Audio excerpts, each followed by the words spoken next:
Hi everyone, this is Jospec Network TV bringing to you more accurate news from all around the world. Please kindly subscribe to our channel if you are yet to do so, and if you have done so, we say thank you. Now to the news. AD0K in the thick of the storm. AD0K in the thick of the storm. The fate a former Attorney General of the Federation and Minister of Justice, Mohammed AD0K, San, had seriously dread has befallen him for close to 2 weeks that he returned to Nigeria from Dubai, the United Arab Emirates. He has been in detention of the EFCC, courtesy of an expatriate order from an Abuja High Court to detain him for 14 days pending his investigation and trial. The former AGF, who served from April 2010 to May 2015, left Nigeria after the Goodluck Jonathan government left office, had fled the country for the Netherlands. Initially, he claimed he went for a graduate study at a university in the European country. But when he did not return home at the end of the program, it became obvious he was running away from arrest and detention. He later admitted that there was a conspiracy by the current administration to persecute him. His return to Nigeria capped a 5-week ordeal in Dubai, where he was in detention. He was arrested by Interpol on November 11 after arriving in the UAE for medical checkup and similarly taken into custody. His arrest followed an Interpol red alert, which the Nigerian government had issued against him as part of the ongoing investigation and controversial Malibu oil deal.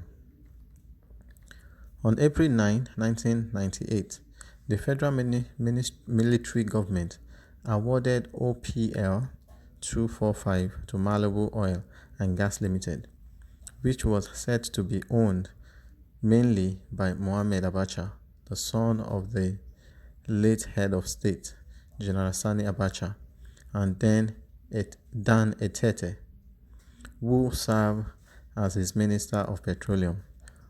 On July 2, 2001, President Olusegun Obasanjo revoked Malibu's license and assigned the oil block to Shell without a public bid. Malibu went to court and ownership was reverted to it in 2006 after it reached an out-of-court settlement with the federal government. Shell challenged the decision and commenced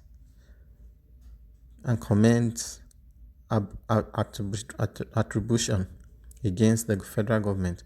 But when President Goodluck Jonathan came to power in 2010, the controversy appeared to have been resolved, with Shell and Eni agreeing to buy the oil block from Malibu for $1.1 billion.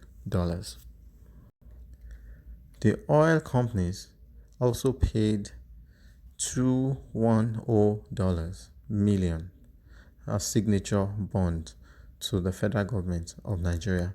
Both payments were made to the federal government account at JP Morgan, London, from where Malibu's share was transferred to Nigerian bank account of Abubakar Aliyu, owner of AA Oil Limited.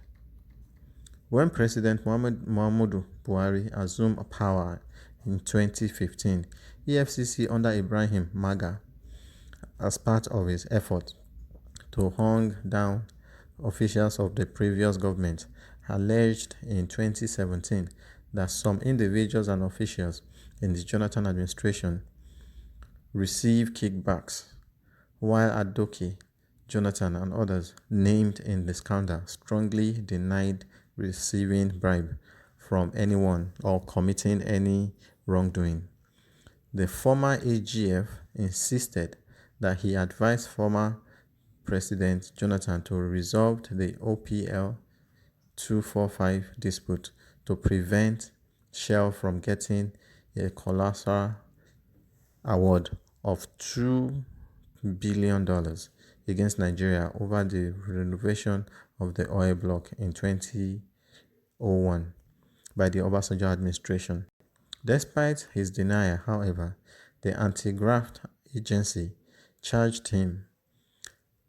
Shell, Nigeria Exploration Production Company Limited, Nigeria Ajip Exploration Limited, Annin Spark, and 7 others at the Federal Capital High Court in Abuja with various offenses involving their alleged role in the transaction in which Nigeria was said to have been defrauded of about $1.8 billion. While the charge was pending, AD0K went to the Federal High Court in Abuja to challenge it with suit marked FHC Abuja 94/446/2017 against the then AGF Abubakar Malami, praying to be free from any criminal liability in respect of the transactions and declaring his prosecutions by the EFCC null and void. In her judgment, Justice Binta said AD0K could not be held liable for his role in the OPL 245 transaction since he acted on presidential directive, adding that contrary to the defendant's contention, the plaintiff exceeded the directive of the president and in the process committed a crime.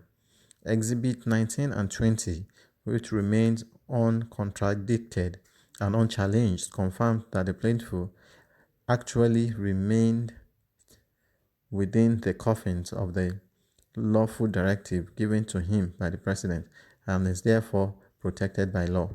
Exhibit 19 was a letter written by the AGF to Magun to the effect that AD0K had no case to answer in respect of the actions he took pursuant to the directive approvals of the president in respective to the implementations of the OPL 245 resolution agreement.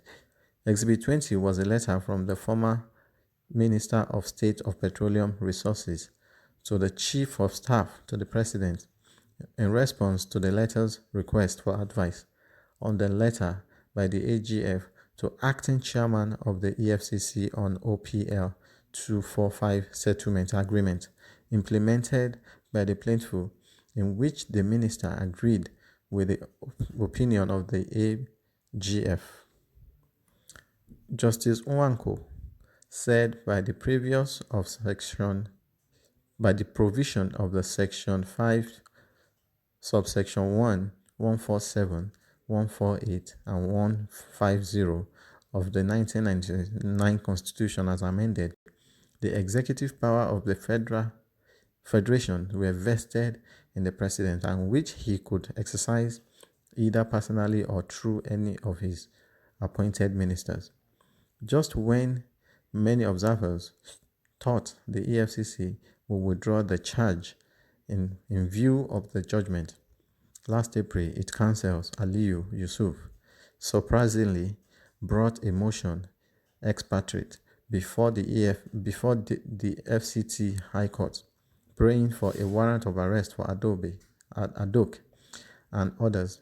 Yusuf also prayed for an order for leave to execute the warrant outside of the jurisdictions of the court. After listening to the application, Justice D.Z.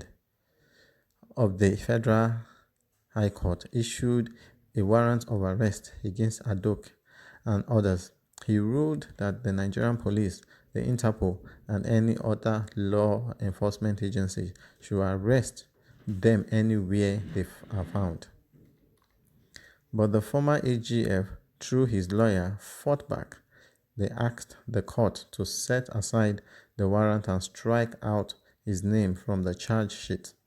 They contended that the bench warrant was issued without jurisdiction and in the breach of his judgment to fair hearing as guaranteed under the 36 subsection 1 of the Constitution. The former AGF, who had denied taking any bribe in the Malibu deal, said he was neither served charge number FCT HC CR 124/17 nor any proof of evidence in respect of the criminal charge pending before the court. He stated that in suit number FHC Abuja CS 446 and 2017 that he secured a judgment of the Federal High Court in Abuja against the AGF representing the Federal Republic of Nigeria.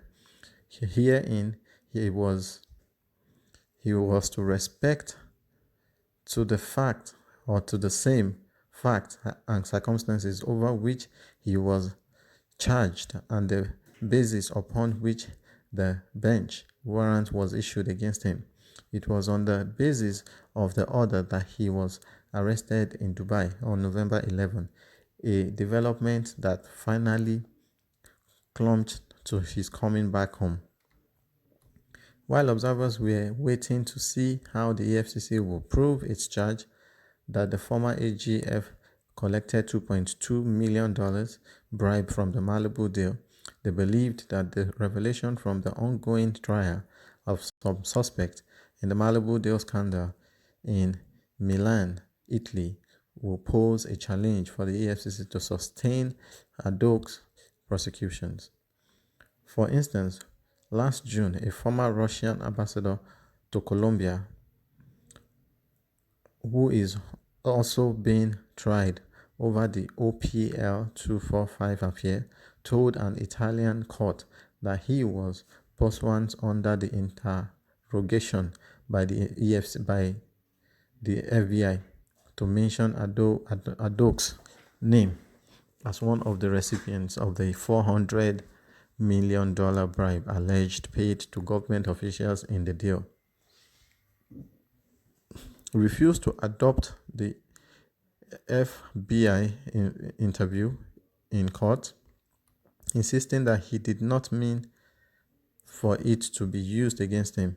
On July 17, in Milan, Italy, the former ENI manager, who is also standing trial over the Malibu scandal, told the court that the AD0K warned any officials against discussing kickbacks and threatened them with arrest. Anytime AD0K's trial eventually resumes, two things that will play out in his favor are the letter Malami wrote to President Muhammadu Buhari in 2017 that he could not find evidence of wrongdoing against AD0K, advising the president to authorize the dropping of all pending charges against him. The second is another memo by the former Minister of State for Petroleum Resources, Mr. Ibe, to the Chief of Staff to the President, also exonerate AD0K of wrongdoing in the Malibu oil deal. Until then, the jury is still on. I mean, what do you think about this particular news? We really need your comments. And please don't forget to subscribe to our channel if you're yet to do so. And if you have done so, we say thank you. We'll be waiting for your comments. What do you think? Do you think he did it? What do you think about this particular case? We'll be waiting for your comment. It's important to us. And please don't forget once again to subscribe to our channel. And if you have done so, we say thank you. Bye.